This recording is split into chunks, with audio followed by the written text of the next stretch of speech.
This has to do with energy-saving green bulbs that we all know, the curlicue bulbs, because they're doing away with the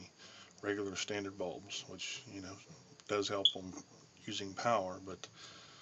by making them smaller now, they have come up with a problem all of them have, especially with older fixtures or enclosed fixtures. It says do not use them in enclosed fixtures. Well, most older fixtures, especially in trailers like the one I live in, do have it, and you have to remove the bulbs or they overheat, and some of them even overheat because the bulbs themselves, of course made out of the country,